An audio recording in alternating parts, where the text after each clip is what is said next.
you should be. All right, let's go. All right. Hey, y'all. I'm Mel. John. And this is Bible Talks. So basically, what happened is that me and my husband, a lot of times at home, we talk about different things that we read in the Bible. And we both are some goofballs, so we thought about that it would be good for us to talk about the different things that we read in the Bible and just have a discussion about them. So that is what we'll plan on doing today. What we'll do is we'll talk about different things that we pick either every week or as God leads us in the Bible, and we'll just simply have a discussion about them. Yep. So our first topic, and we didn't choose any type of sequence. So if you watching, we're gonna be jumping from Old Testaments to New Testaments, beginning to end. Sometimes it could just be just one specific story, or it could be one specific topic that we feel like we just want to talk about, and then go from there. Our first one is going to be about the relationship of Sarai, Abraham, and Abram, or Abraham. Okay, so we both did our own individual research on it, and we're just going to be engaging and just talking about it for real, and just let y'all enjoy the conversation. Absolutely. And the thing about it is, y'all, when we are reading these scriptures, we're literally reading them and we're interpreting them as we go along. Not saying that, God won't give us a prophetic word to say or anything like that, but it's literally a discussion, like how you would have a discussion with God or with your partner about something interesting and something new that you're doing. That's the same thing that we'll be doing today. And so we're not going to go from the whole story from beginning to end. It's just what we read in the Bible, what we thought were interesting in our points of view from what we see. All right. Well, you want to start or I can start? Yeah. So basically, as I was reading in the Bible, one of the interesting things, and just to do a brief breakdown, of course, that Abram and Sarai, God gave them a promise and told them that they were going to have a son. And the part that was interesting to me was in Genesis 17, verse 17. So it said, Abraham fell face down. He laughed and said to himself, will a son be born to a man 100 years old? Will Sarah bear a child at the age of 90, right? So then you go down to Genesis chapter 18, verse 12. And it says, so Sarah laughed to herself as she thought, after I am worn out and my master is old, will I now have this pleasure? And then verse 13 says, then the Lord said to Abraham, why did Sarah laugh? And say, will I really have a child now that I am old? Is anything too hard for the Lord? I will return to you at the appointed time next year and Sarah will have a son. What I thought was interesting was when Abraham laughed and said to himself, I'm sure God heard him, but when he laughed and said to himself about having a child at such an old age, God said, yes, but your wife Sarah will bear you a son and you will call him Isaac. But when Sarah laughed, I feel like God kind of got offended. Like, why did Sarah laugh? Like, did she not think that I can do what I said I'm going to do? I felt like why he didn't address Abraham like that. You know what? After reading a little bit earlier in their relationship, and this is what, Genesis 18, and I know I'm jumping a gun, but I've never, because at first I actually wrote something in ministerial classes last year with Bishop Banks when I had to come up with my sermon. You remember me talking about Sarah and that whole relationship thing like that? And that was the point that I talked about, like, dang, Sarah laughing and like, dang, and God checked her almost. Well, he checked them through Abraham. Right. But then after I read more into their relationship and jumped all the way into Genesis 12, I didn't really think about this until you just said it, because when Sarah, when Abram at this time was passing Sarah off as his sister the Pharaoh, Sarah, God wasn't mad at Abram Right. He wasn't mad at Abram. Right. You know what I mean? So Right. now it's got me questioning, did they look at wives differently back in the days? Did God look at the woman, the helpmate, different? Did he look at her as more of a help in, because he promised, all God's promises was for Abraham. And Sarah would reap the reward and the blessings because she was married to him. But God's initial promise, he said, I'm going to give you a son. Right. He didn't say, I'm going to give y'all a son. He said, I'm going to give you a son. So, and back when he did it twice. He tried to pass her off twice to two different kings to saying, hey, this is my sister, and lied to them. And God basically was going to kill both of the kings at different times. But he didn't punish Abraham for it, and he didn't say nothing to Sarah about it. So going all the way back to when he was saying that he was questioning Sarah laughing, I don't think God really took Sarah that serious, in my opinion. You know what? I don't think that it wasn't that God didn't take Sarah serious, but I feel like God is a God of order. Like how God's rank is that it's himself, it's the man, it's the women, and then it's the children and everybody else under that. I believe that as with Abram, turned to Abraham, him being the leader, I felt like God was like, man, this is a word I gave you. You can tell your wife because it's for y'all as a family.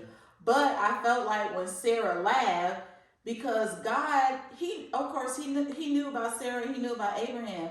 But sometimes, how does it feel like if you tell somebody something that God gave you and they laugh and you're very like convicted, like God told me this and this is gonna happen, and then you go and you tell somebody else what God told you is gonna happen, and then they laugh or they try to plant a seed of doubt. It do make you feel some type of way. And I believe that God was like, hold on, don't be letting Sarah, plant nothing in what we got going on, because I told you this is what I'm gonna do. So this is what I'm gonna do. Like, don't worry about what she thinks she cannot have. This is a promise that I gave you, and it's gonna happen. Right. So that's how I felt like God was like, first of all, Sarah, calm yourself down, because I said what I said, and this is gonna happen. Do you feel like God was like, man, you better check your girl? Like, hold on, I told you. Yep. But she's speaking out of time, out of order right now. Right. She shouldn't even make no comment in the first place and questioning. I didn't say that because of your age, I'm going to bless you. Right. Age was never a factor with God. Right. He said, I'm going to give you a child. Right. And she questioned it and then laughed. So yeah, I think God was offended then, but then at the same time, I felt like God and Abraham had a personal relationship on a whole nother level, because if you look at it in the Bible, God didn't talk to people directly that often in the Bible. And there's even times in this where when God it's mentioned, I need to do more research into it, but God showed himself to Abraham, and they prepared a meal for him. Yep. You know what I mean? Yep. So there's no other times in the Bible that I can recall, and again, I'm not no scholar in it right now, but God showed himself to Adam and Eve. He showed himself to Abram, and their relationship could have been on the laughing matter, like on the joking, hee ha ha, but still respect. And he did. There are a couple of the times from what I've read so far that he did show himself, but it wasn't like him directly. Like they were like angels of the Lord that appeared. And then, God would, speak through them at that time. But also there was one other thing that I thought was interesting, because I was reading in Judges. So I'm going to go to the story of Abraham and Isaac. This is after, of course, Isaac is born.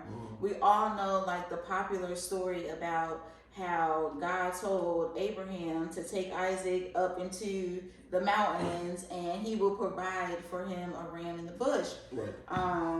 And so I'm assuming or knowing that Abraham was willing to sacrifice his own son. And of course, When he got up there, Isaac was like, hold on, daddy, like, where's the sacrifice? And he put him up there, and the angel of the Lord told him to stay his hand and, don't do anything to his son. Because at that moment, God knew that Abraham really loved him because he was willing to kill his only son that God had promised, right?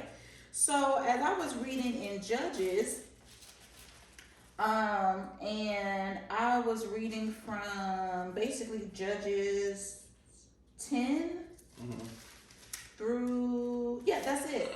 Judges chapter 10 and chapter 11, but I'm going to sum it up. So this is at the point where the Israelites were, basically they kept sinning against God, and God had to keep sending them a deliverer. So he sent them a deliverer named Jephthah, who was a Gileadite.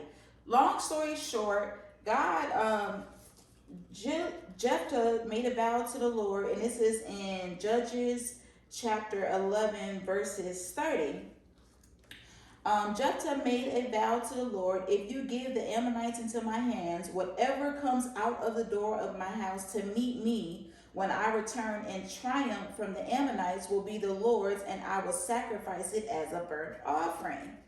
So, then moving to verses, you know what, I'm going to just read it straight through. So I'm going to read verses 30 through 34.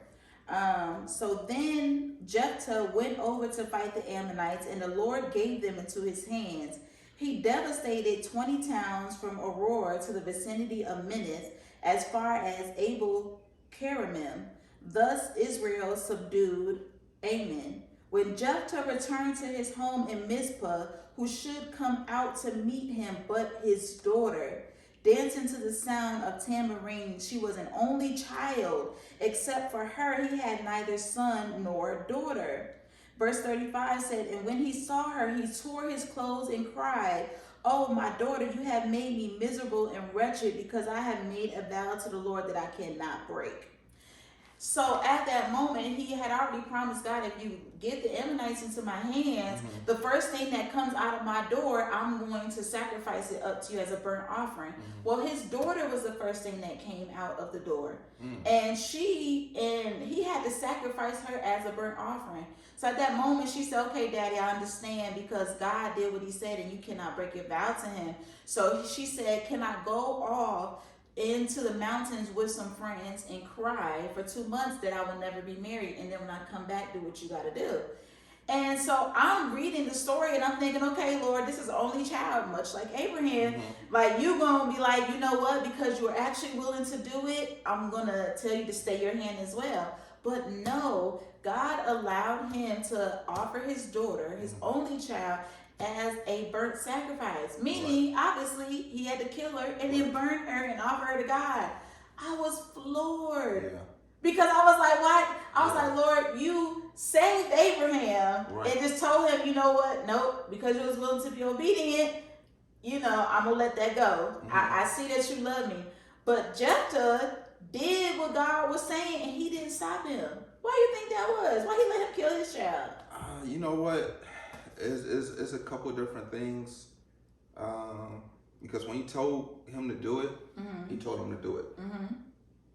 When Abraham and Isaac was walking through, he told him to sacrifice them, and that's what he was preparing to do. Just like much like our own kids, when we tell them to do something, that negotiation, like hey, I need you to clean the kitchen, and they go, oh, can I do this? Can I do this? Can I do this? Can I do this? Can I do this first? Can I do that? I gotta go here. Can I go outside and play first? Can I go out and do that and that and that? That could have been one of the factors that God was looking at and just being like, well, I asked you to do something and you didn't do it, and you gave me your own time frame where you allowed that to happen. Oh, so when he allowed her to go off into the mountains and cry for the 2 months, you think it might have been a different outcome if he would have just did it immediately? It could have been, because God could have did the same exact thing with him to see if he was going to actually be obedient in doing it. But probably because nothing happened to her while she was in the mountains, where he probably could have been like, was it about her dying? Or was it about me being obedient? True. I never thought about that. Yeah, so I think that it was more so on that perspective right there, that God was just like, I asked you to do something. And a lot of times in life, I know me personally, it was a time when I was working and God told me to leave. Mm-hmm. You remember when I was working at LA Fit and God told me to leave? And this was like October, November, and he told me to go ahead and leave. And I'm like, God, the New Year's get ready to come in. I work at a gym. Right. It's about to be peak season. I get commission. I'm about to get these bonuses. Come on, let me get a little bit of that money first before you tell me to leave. Before I just hold on, just pump the brakes and then do that. You know what I mean? When he told me to leave, he could have blessed me with 10 times more than I was getting ready to get through that bonuses. Right. But I'm looking at my own strength and will and just like, you know what? Let me just get this. And I went ahead and did it, got my money. But then he came back to me tenfold and was like, leave. Right. You know what I mean? Right. So it's a difference. So I think that in that situation, God could have just been like, you did it, but you didn't do it when I asked you to do it. So it's not the same thing. Right. It's not the same thing. Because it was still of your own timing and your own will, because you did it when you wanted to do it. And I told you to leave. I didn't tell you leave after the peak season. I told you to just leave, and that meant now. And you know what? That is true, because I think sometimes we don't be really looking at God as a parent in some respects. We just look at him like just God as this like figure. But imagine if you told like one of the kids to do something right now and they decided to do it whenever they wanted to. You're gonna be upset. Absolutely. Did they still take out the trash and do the kitchen a couple hours later? Yes, they did. Right. But you wanted it done right now for whatever the reasons were. And I believe that sometimes that is what causes us to be messed up, or causes sometimes our blessings to be delayed, because we will be obedient 6 months later, a year later. And one of the things that I've noticed with God in my own life is that if I did not do something that God told me to do the first time, I don't care how long it take me to do what he told me to do, he does not change his instruction. Right. He don't change it to fit why I didn't do what I need to do 6 months ago. Right. He tells me to do the same thing, and now it becomes my fault because I have delayed what he wanted to happen in my life because I didn't do it when he told me to do it, but I, waited however long to get it done. So right. Okay, that's a good perspective. Yeah. That maybe that's why he allowed him to go through it. Yeah. Go through it. I told you to do something. This is what I asked. You didn't do it. I need you to do it. But you know what, too? Oh, that made me think. God really take what he says seriously. Not that he shouldn't, but how we think about God today. A lot of times we think that if we don't do what God wants us to do when he say do, we think it's okay. Like, okay, Lord, I'm going to get to it. Right. But that reminded me of Moses. When he told Moses to strike the rock, I think he only told Moses, and I'll go and look for it, but I think he only told Moses to strike the rock like once, and Moses got angry because of the Israelites and struck it like twice or 3 times or something like that. When after they was about to cross into the crossing over the Jordan, and God was passing on the mantle of Moses to Joshua. When Moses was talking to the Israelites, God wanted him to talk to the Israelites and stuff and give them a message before Moses was to die. One of the things that God had mentioned to Moses, he was like, basically, I want you to go up on that hill and die. But one of the things that he mentioned to him, or why he was mad with him, was that I told you to do a specific thing with this rock and you did what you wanted to do. Right. So it made me feel like, but Moses had done so many things that he had been obedient on and moving how God wanted him to move. But, God really, that made him mad.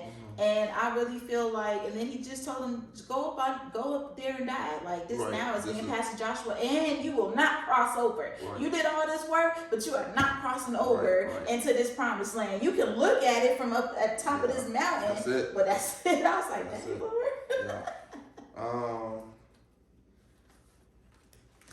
I'll take a pause. I'm gonna make sure it's recording because sometimes it'll stop recording. Okay, it's still recording. Okay. I can just get it back together. Okay. All right. mean, you're absolutely right about that. And it was something I wanted to jump back to Sarah and Abraham that I wanted to ask you about and ask you questions is I know you was reading and we talked a few seconds about it when we weren't supposed to. I think this morning when Abraham moved into, he was passing through Egypt.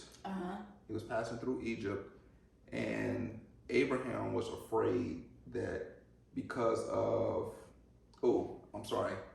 I wanted, it just brought a question. I didn't write it down, but this question right here was something that was, a statement. Sarah was extremely beautiful. Yes. Extremely beautiful. Like she was just drop dead gorgeous to the point where I don't think that Abraham felt like he was worthy of her beauty at a lot of different times. I knew they said she looked good, but he was just so afraid. Because she was, even though she was older, she was able to pass as his sister. She was his sister. What? Yes. No. They didn't have the same mother and father. They had the same father, different mothers.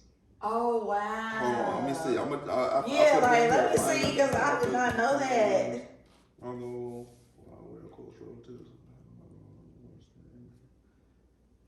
Okay. Let me see.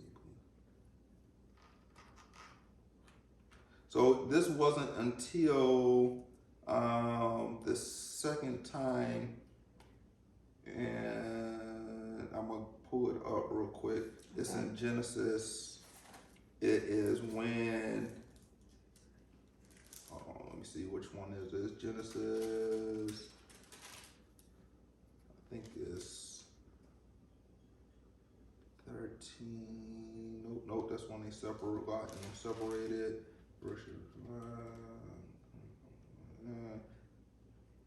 Hagar. It is okay. What is his name? What is started with? God took Sarah, but God come to him in a dream last night. Gerar. So it's in Genesis 20. Emma rose in the morning. Abraham. Oh, she is my sister? Yep. So it's then Abimelech took Sarah and Hagar. Behold, before you to Sarah before I have given you your brother my God with pieces of silver and ox.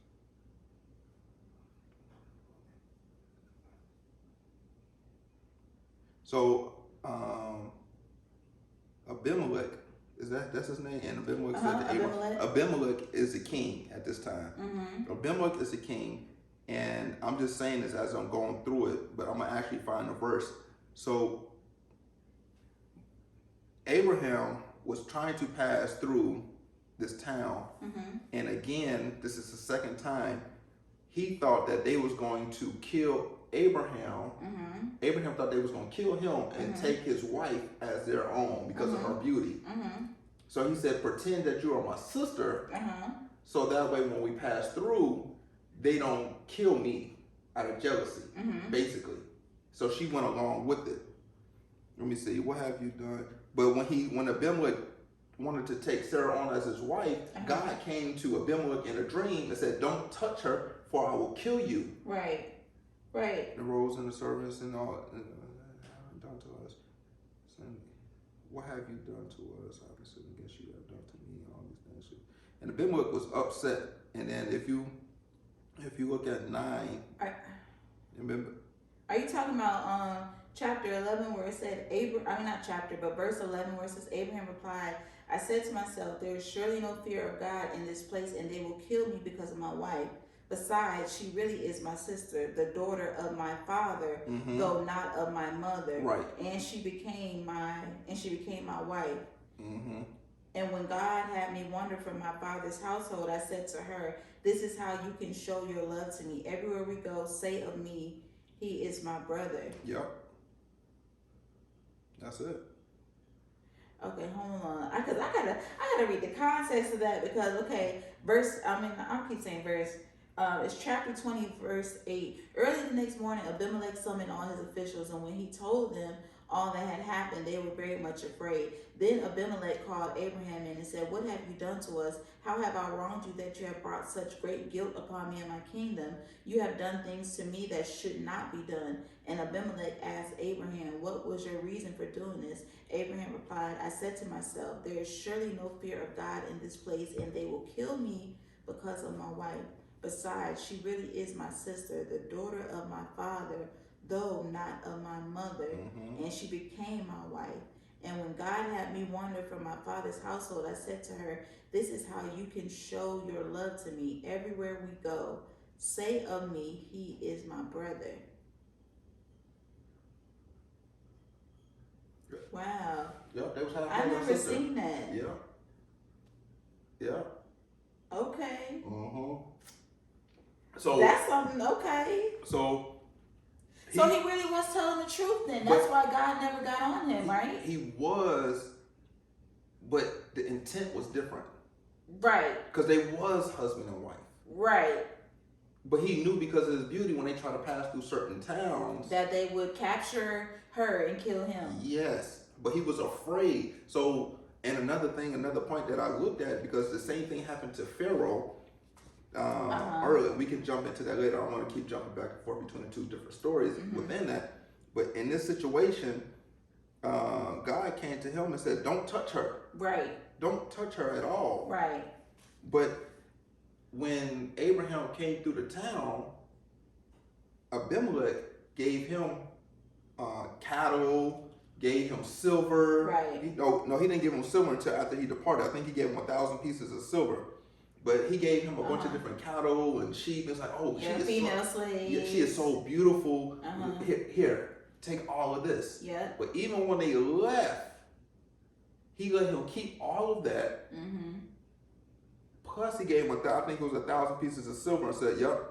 In 16, to Sarah he said, "Behold, I have given your brother 1,000 pieces of silver. It is a sign of of all your innocence in eyes of all." So basically, he's like, "Here, I want to make sure my hands is clean from this at all. Right. God, I ain't did nothing. Right. I didn't know that they was husband and wife. Right. Blah blah blah blah blah." But one of my questions about that is, why do you? If Abraham felt the protection of God and had such a close relationship with him, why do you think that Abraham still felt the need to deceive Abimelech and Pharaoh, which would happen in the first time, that she was my sister and not my wife? They were sister and brother, but not my wife. Why do you think he felt the need that did he not have the faith that God would protect them? Because that blew me away. Because I mean, even then, God came to him afterwards in a dream and was like, "Don't touch them. Right. Give them back." Right.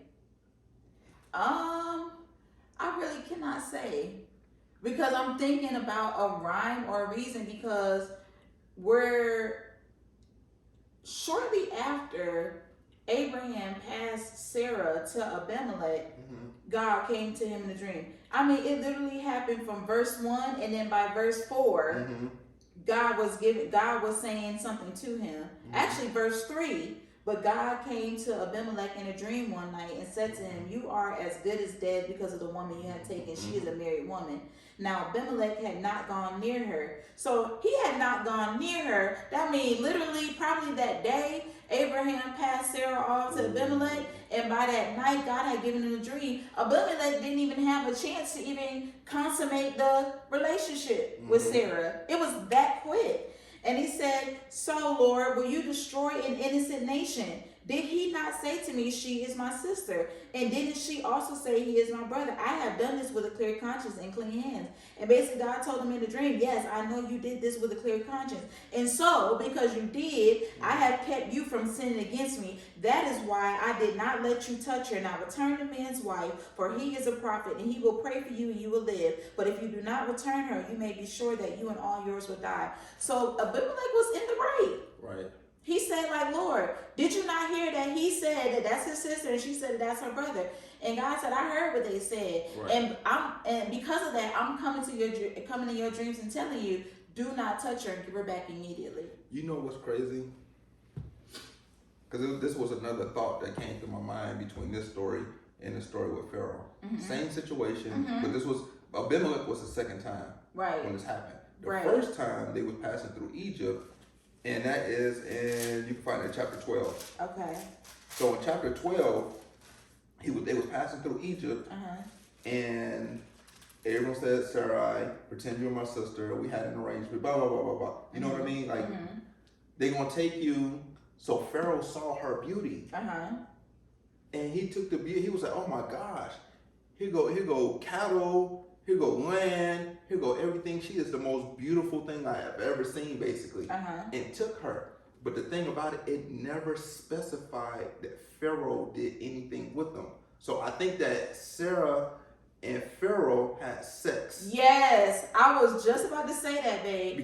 Because it said that, and then they treated Abraham well. So Abraham was there for a little time, or at this time he's called Abram. So Abram was there for a little bit of time. You think that Pharaoh ain't do nothing with Sarah? So because I believe that's what happened, God sent plagues to Egypt. He sent plagues to Pharaoh. And Pharaoh knew that it was God. And he was like, take this woman. Okay, so then that's the same between it's still recording? Yep. Okay. So then to me, that's the same thing with Abraham and Isaac and Jephthah and his daughter. Why was Pharaoh able to sleep with Sarai, but Abimelech was not able to sleep with Sarah? God came to Abimelech quick and said, I'm telling you this dream, don't do it. Did God come to Pharaoh and tell him not to do it? And because Pharaoh was already hard-hearted in a mess, he did it anyways? And that's why he brought the plagues? Or did you think that God gave Pharaoh fair warning like he did Abimelech? Because it doesn't say that God came and warned him prior to him sleeping with Sarah or Sarai at that time. You know what? I think that it was the first time something like that happened with them. Okay. And I think with Abimelech, would it be in the second time? Now, listen, God, we ain't doing this again. We're not, right. We gonna shut this down. Right. Okay. We gonna shut this. It happened. Right. But God was displeased with it. Right. So he sent the plague to like, listen. Right. This is it. Right. And then when he did it again, he shut it down and gave him when he came to him in the dream. But to me, I'm like, why didn't God punish Abraham for keep doing the same thing over and over instead of coming to the people that he's deceiving? Right. I don't know. I honestly don't know. Let me see. When Amy entered Egypt, sorry, the woman was beautiful. Okay. But so it's over and but the Lord afflicted Pharaoh and his house with great. So in 12:17 it says, but the Lord afflicted Pharaoh and his house with great plagues because of Sarah's, Abraham's wife. So Pharaoh called Abram and said, what is this you have done to me? Why did you not tell me that she is your wife? Why did you say she is my sister so that I took her as my wife? So he did take her as our wife. So most of the times when they take their concubines, they initiated with sex. So they did have sex. Now then, here's your wife, take her and go. He didn't say, give me back no sheep, don't give me back no cattle, don't give me back no riches, no servants, none of that. And Pharaoh gave men orders concerning him so that they sent him away and his wife and all that they had. Yep. So you know what? Who knows? And Lot went along with it too. Yeah. Lot was running a play too, because Lot was Abraham's nephew. So they was running a play. They knew about it. He was right. But the thing is was this a way that God was trying to bless Abraham?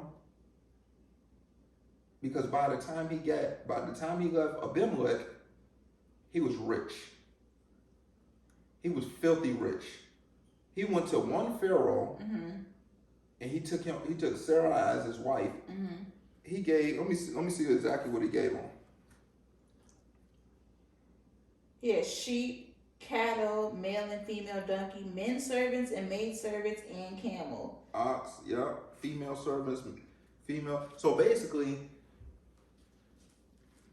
male and female ox, sheep. They're going to multiply.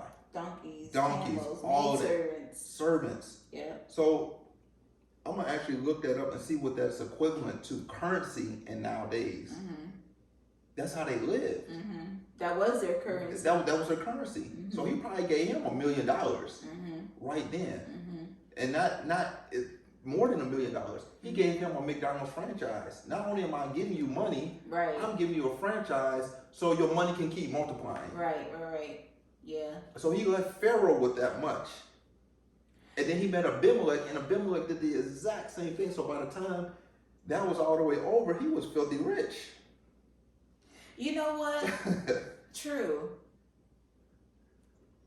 Sometimes though, and I've said this before, probably me and you speaking, sometimes I feel like there just has to be casualties of war. I think that Pharaoh was just a casualty of war. I felt like, and when I say war, I'm just talking about not the literal term of it, but I mean, literally him crossing over through Egypt, bringing his wife there, passing his wife off, and getting all of those things, and the plagues and everything came upon Pharaoh and his people over there. I just feel like sometimes that's just stuff that just has to happen. That's all I can really say, because when he went to Abimelech and did the same thing, and he got more stuff. Yeah, he got more stuff and walked away with pieces of silver, because 12:16 that you had just read, he just got gifts, sheep, goats, cattle, male and female donkey, male and female servants, camels. He got the same thing plus 1,000 pieces of silver. Okay, you know what I feel like? I feel like Abraham in both stories. I feel like he ran off on the plug. Yeah, he a pimp. Y'all hear pimping his wife. Hey, God said we're going to be rich and we're going to get blessed. And this how we're going to get blessed. This is how we're going to do it. Right. And because I think what I had mentioned earlier when we first started is that God and Abraham had a personal relationship where they talked on a regular basis with each other. Right.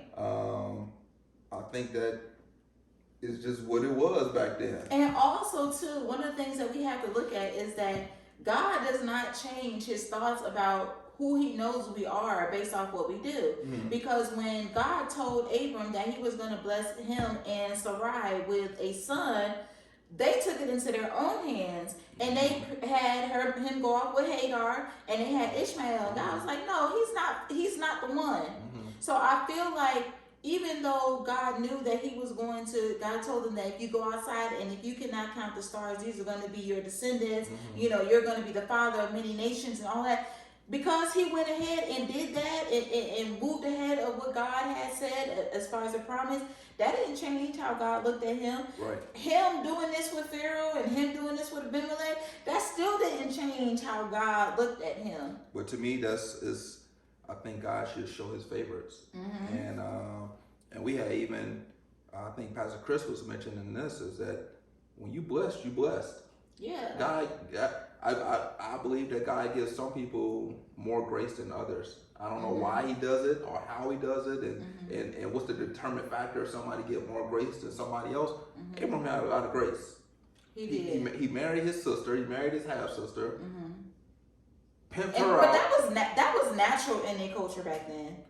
They were all doing that. But you know what? That got us thinking. Well, that got me thinking about another story that we talked about, Adam and Eve.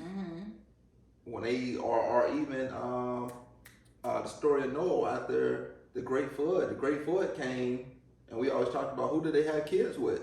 Right. They had kids with they half sisters and half brothers and stuff like that. That could have populated the earth too. It could have. But remember me, you also talked about that there was first of all, everything that God did That's not in ain't the in the Bible. Bible. Yeah, he So don't. who's to say that God couldn't have just made more people? Yeah, you're right. You know, because that would have been kind of nearly impossible. Even though they were living to very, very, very long ages and they had the ability to populate, Right. you know, for those many years, who's to say that God didn't just put more people around instead of them just having to carry that load of now doing it with their brother and sister repeatedly, and then their cousins obviously had to get together and keep doing that. So, you know, who knows? I definitely do believe, and I do believe that you are right. I definitely don't believe that God have any favorites, but I do believe that He does give different measures of grace to everybody.